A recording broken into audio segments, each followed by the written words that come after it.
faisait ça quand la route des Tramarins était en travaux en fait. Donc il n'y avait personne, on venait que les week-ends, même que le dimanche pour éviter toute rencontre malencontreuse avec un gros camion ou autre. À l'époque c'était fermé, c'était bien mieux. Ouais, bah là c'est plus trop fermé. Maintenant c'est un peu fréquenté là. Disponible. Ceci dit, c'était un beau ride, je sais pas, 3-4 minutes. Ah ouais, on s'éclatait bien, on se suivait tous.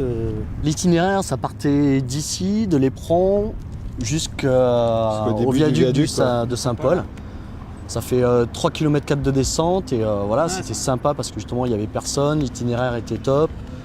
Le bitume était tout neuf, donc voilà, ça glissait bien, de quoi se mettre des bonnes boîtes et bonnes sensations, quoi.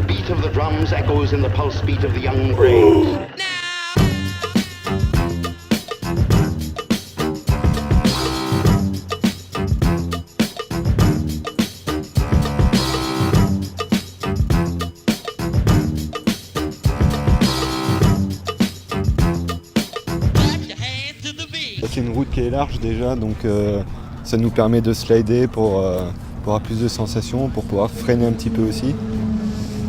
Et une bonne descente, pas des virages à 90 degrés, donc des sensations de vitesse qui montent beaucoup plus vite. Sensation de carve, ouais.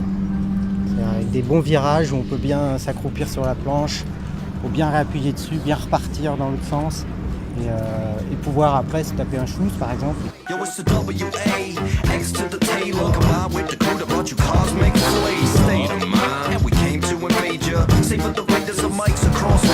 En partant d'ici, la descente est légère et plus on arrive vers Saint-Paul, plus ça s'accentuait. Donc là la vitesse commençait à bien s'accélérer, donc être plus souple, pas comme moi.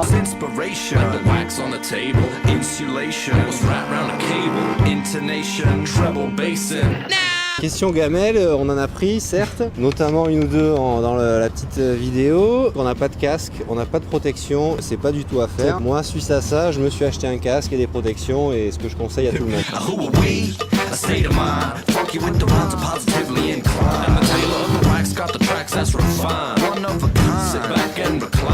Sur les remontées, puisqu'on faisait les remontées à pied, moi j'ai eu quand même le temps d'apprécier les paysages, dont les baleines.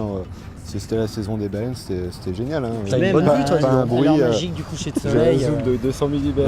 Ça devient très beau.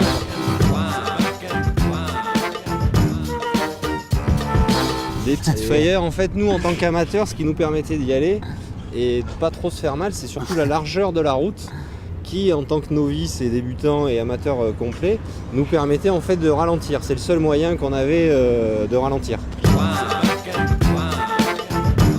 Ouais, route fermée, l'idéal quoi. Route fermée, 4 voies pour nous tout seuls. Nous on est partant pour une 4 voies sur le littoral, en construction là, qui ferait tout le tour. Ça nous laisse 2-3 ans pour faire un peu de longboard.